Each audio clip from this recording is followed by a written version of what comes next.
So today has been pretty funny so far. Now, you may have seen this rumor floating around, and it seems like a lot of places have picked it up that allegedly Sony is looking to buy Take-Two. Now, you've probably played some games from Take-Two, whether it's Grand Theft Auto or any of their sports games like NBA 2K or WWE 2K or whatnot. This is something that has started this morning, and it's really picked up steam that Sony could be looking to buy Take-Two. And this was originally put out that I saw by MarketWatch, and we even heard of course, Borderlands was basically teased at yesterday. And at first, that's why I thought things were happening with their stock, but it seems to be that just investors and the stock market in general were I guess, tricked to some degree by a rumor. So let's go over what happened here. Now, I don't want to say that it's completely ruled out because I do think Sony could be looking to make some kind of larger acquisition here going into the next generation after some things they've said. For example, they've talked about how they don't want to push out games as frequently as they have been, and I know what you're probably thinking. They don't push games out that frequently. They really spend their time with a game like a God of War, which took 4 or 5 years to make, just as an example. We saw Spider-Man 3 years in a row at E3, and we're still waiting on some other games outside of that from third parties like Final Fantasy, although that is mostly Square, but it seems to have to do a lot with, of course, Sony being first on PlayStation, Death Stranding, the list goes on. They take their time with their games, but generally when they come out, they're critically acclaimed and they're good. But I understand why, if they even want to step back a bit further from releasing that many games a year, they might want to look into a big acquisition. But Take-Two seemed like that unthinkable acquisition. Do you remember how we heard about Microsoft possibly acquiring EA, last year? And we talked about that, but then it turns out Microsoft went on a buying spree of a bunch of other studios. But it does make you think, oh, maybe they were actually in talks and they decided to take that money and spend it on a bunch of studios and bring them in-house.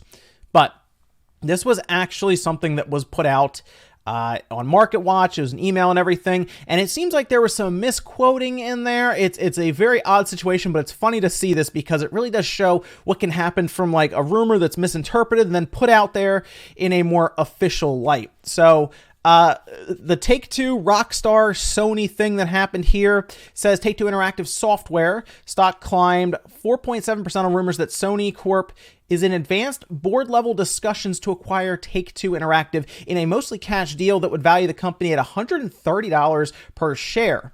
And as according to Joel Kulina, head of technology and media trading at Wedbush Securities. Now, since then, the stock has grown heavily. You can see it here. It's up just over 6%, over $5. And of course, if they bought it at $130 per share, it makes sense why people would be buying in for the cross your fingers, hope this works mentality that they actually buy them and then, big payout and everything. Usually when one company buys another, the stocks will start to go up because people want to try to get in for that buyout. Trust me, investors like when a company they're investing in gets bought, because usually it means money's getting thrown around and people get paid. So from there, it's kind of been speculated and thought about. Now, the thing about Sony is people are wondering, could Sony buy Take-Two? Could that actually happen? Sony's a bit more, is healthier now than they used to be in terms of finances. Just as an example, before, EA had actually offered to buy Take-Two for $2 billion back in 2008, but Take-Two turned them down, which tells me now Take-Two will be looking for much more money than that, since they have continued to kind of grow a bit since then. So at this point, and of course we have the live services and stuff, microtransactions, etc. And then Grand Theft Auto 5 has really blown up. So there's a lot of stuff there for Take-Two to say, hey, we're worth a lot of money now compared to then. So Sony would have to dig deep with their cash. They have, from what I've seen, as it was updated in December 2018, roughly $13 to $14 billion in cash reserves. So I think they probably could figure out a way to buy Take-Two, but that would be a massive, massive undertaking to do. Now, why would they want to do that? Well, going into the next generation after that, eventually we're going to get to a point, it's been talked about by everyone. Nintendo's talked about it, Microsoft is kind of doing it now, and even Sean Layden from Sony himself has talked about their eventually maybe not needing a traditional home console. Sony talked about it recently. It's like a month ago, and then for some reason, news outlets picked it up again yesterday. I don't know why, but Sean Layden talked about how, yeah, we could get to a point where you don't need a traditional home console like we have now. And Nintendo, of course, has turned their home console into their hybrid handheld home console system. So they're not even technically putting out a traditional home console anymore. And Microsoft just put Halo on Steam. So it's a weird time in the gaming world. And the one way Sony might be able to keep that traditional home console alive a bit more is to buy a big company and keep their stuff exclusive. And think about it. They already have baseball. Then all of a sudden they would get basketball, right? They would get wrestling, just as an example. And of course, there are a lot of other IPs that Take-Two has. Grand Theft Auto possibly being exclusive only on the PlayStation would be massive. But that's where we get to this. And this was pretty funny because, of course, people were freaking out. The idea that Take-Two could be bought, and it's still out there. I don't want to say it's completely dead in the water. You never know, right? But at least from where we are now, it appears that this was a rumor that was really blown up. Stocks got purchased. More stocks got purchased after that. And we got to a point where, because of this one unconfirmed market speculation, stocks exploded. I mean, we had a point in time fairly recently, I think it was like a month or two ago, where an analyst was saying, hey, Apple should buy Nintendo. And then people started buying into Nintendo because they thought Apple was going to buy Nintendo, when all they said was, hey, Apple, you got a lot of money. Why don't you go buy Nintendo? You can do it.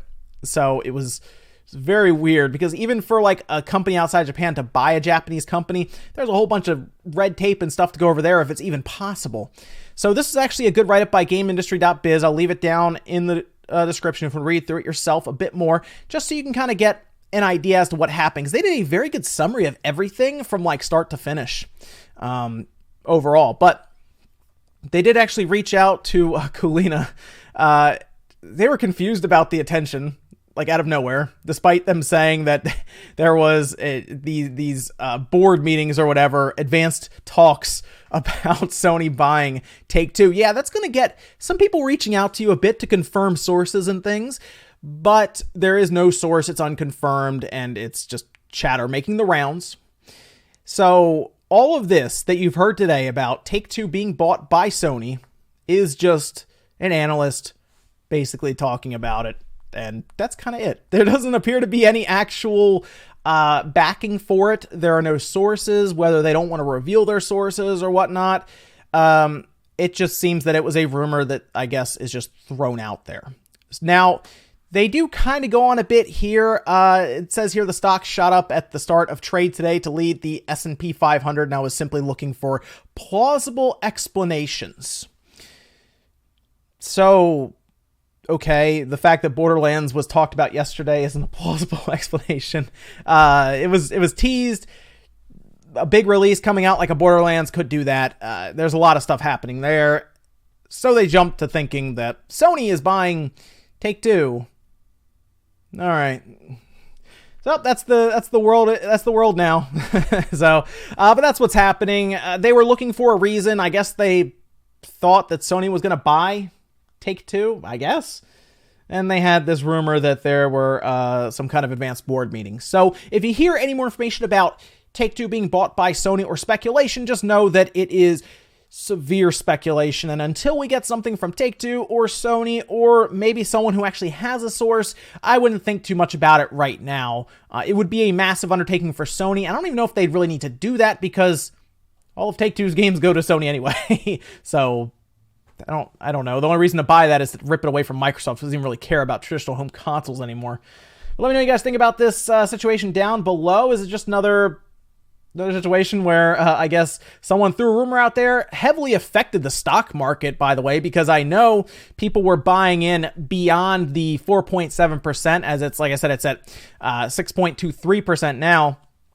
After this newsletter went out, right? I mean, you could see it growing here, probably from, of course, the Borderlands information, and then the newsletter went out, and then boom, it explodes even further. So there you go. Analysts can, I guess, make these kind of judgments and thoughts and rumors and blow up the stocks that way. Let me know what you guys think about this down below, though. I'm very curious. Make sure you guys like the video if you liked it, dislike it if not, and guys, I'll see you in the next video.